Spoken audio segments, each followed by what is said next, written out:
print statements are pretty much the only way, well, the main way people debug code in CircuitPython or MicroPython or really any code that they write on a microcontroller board. I mean, when you step up, you can actually use a debugger. You can use the debugger ports and that capability, but really for the casual people or, well, like Python, for example, any of the higher level languages, a lot of time those debugger JTAG ports don't really work for what you want, or they're complicated to use. So print statements are pretty much the training tool of choice, and they're great. The only problem with them, well, a couple things. One, they're hard to turn on and off, right? So if you put a bunch of print statements in to figure out what's going on and you think you're going to use them later, what do you think you do? You either delete them or you comment them out because you're going to use them later. And then you got to figure out where you want to enable those again and that kind of stuff. And it turns out in mainline Python programming, a lot of people use loggers instead of print statements, and Adafruit did a great job on their logger, and they created something you can use instead of print statements that has the exact same capability, but with the ability to turn the statements on and off and to throttle them, right? And it turns out they let you categorize your print statements or your log statements really as a couple different classes, and the most common ones are debug, info, warn, and error, right? So a lot of times if you've got something that generates an error or is a real problem, that's something you want to retain, but then you have like these debugging statements you kind of want to leave in when you're making more changes, and then you've kind of got general output. And so it turns out if you use the logger, you can categorize and filter your output, right? And so as an example here, I have this sample program, and it actually uses the Adafruit logger for 3 things, and it's also still got a print statement because it's embarrassing. So it's got a little bit of a command line interface, and if you send it a question mark as a command, it'll actually send you a list of all the legal commands, right? It does that as a print statement, and I'll show you why later, but basically all the other output and anything else in my program all goes through the Adafruit logger. The logger also has the advantage that you can treat it as an event stream. So if you decide you don't want it to go to a UART, but you want it to go to an SD card instead, the logger lets you do that. It lets you route the output somewhere else. So you can think of it like a print statement with a router, with a traffic cop, with like on steroids, because you use the word on steroids whenever anything's better, right? Or plus plus.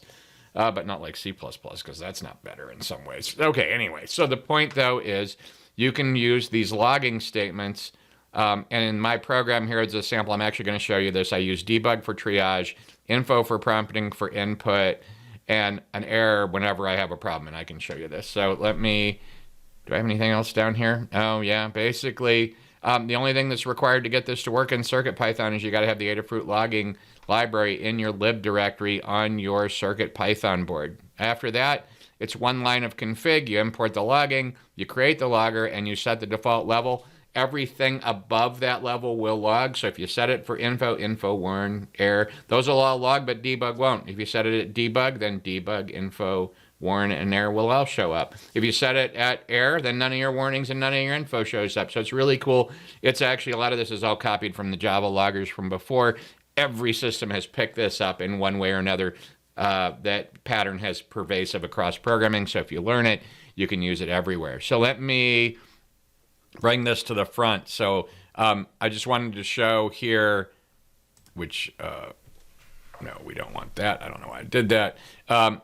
Basically, you know what, can I make that bigger? I can, right? So in this case here, you can see I imported the logger, I created a logger, I set the default at info. What does that mean?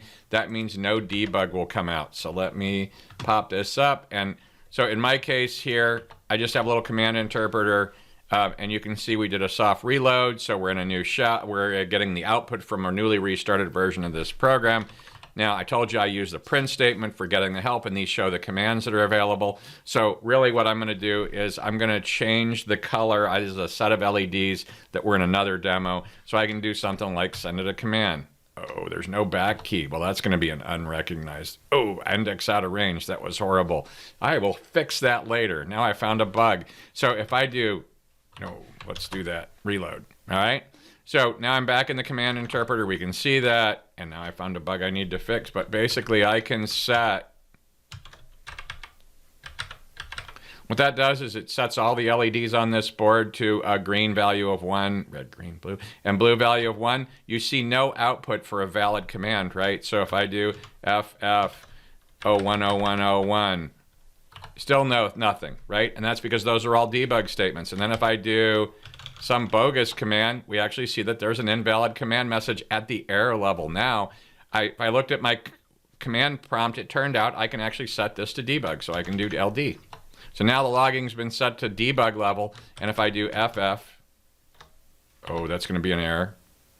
No, it wasn't. That's weird.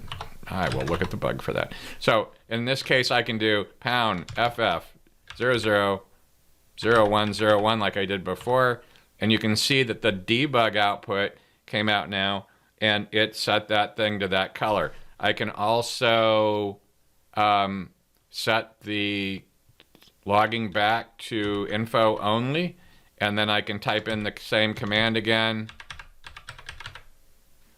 and you can see no output. And then if I do, oh, that's going to get an error, LD, right? Then I can do F. That just sets all the LEDs to the little 1 bit of green and 1 bit of blue, and you can see now that it actually sets it, right?